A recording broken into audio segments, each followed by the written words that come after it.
Hey guys, I know I haven't done any big videos for a little while, but I thought I'd do this video on carburettors and some of the related issues that you can have with them. I'm not going to go too deep into it, but just to give you an idea of some of the issues that can be caused, especially by modern high content ethanol fuels, which if you don't use stabilizers or you leave fuel in carbs for too long, it can cause all sorts of issues, plug up your jets, some real nasty things going on.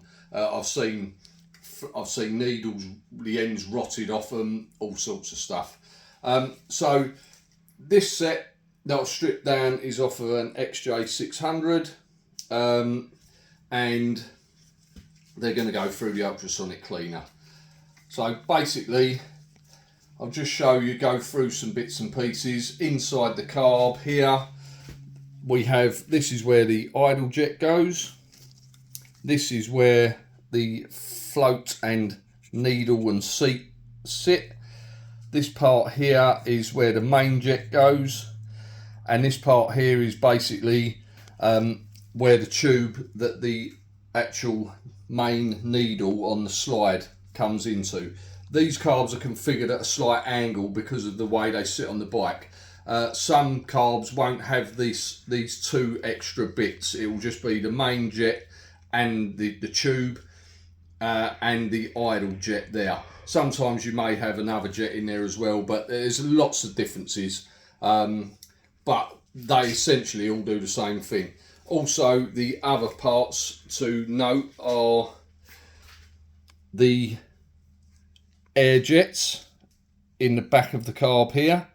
Okay, so some of the symptoms that you will encounter with blocked jets are this being a 4-cylinder motorcycle, it was running a bit rough on idle. Now basically a couple of these jets idle, that's the idle jet, a couple of them are blocked, so they're going to go through the ultrasonic as well.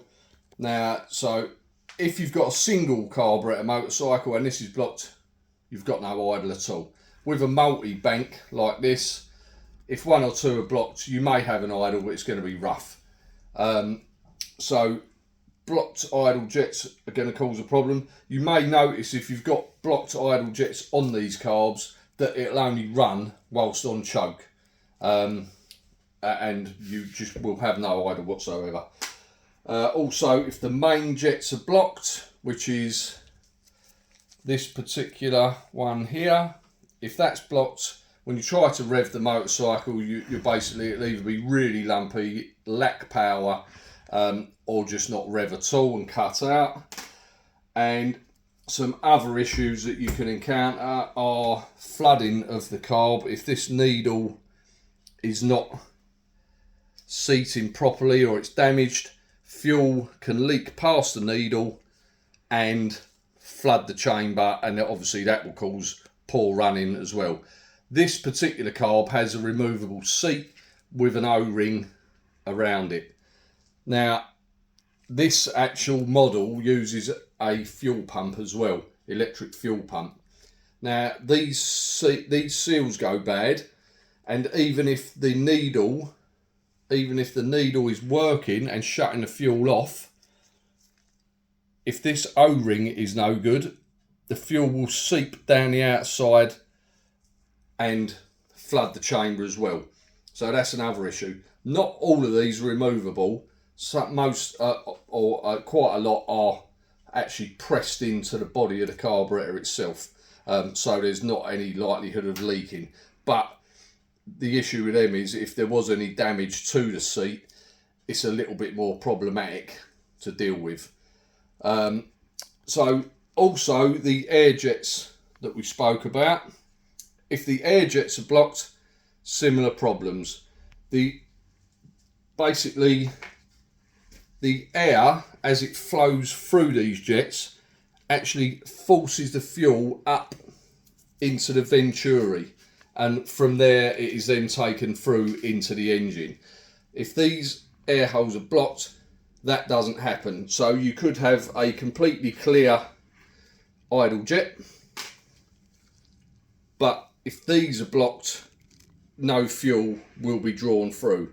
Similarly, if the air jet for the main jet is blocked, when you try to rev the motorcycle, you won't get, it basically won't rev, or it'll rev lumpy, and you'll notice a lack of power when riding it.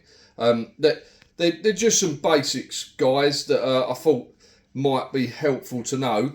If you've got any questions or anything, feel free to drop a message. And if you found this useful, please like and subscribe. Thank you.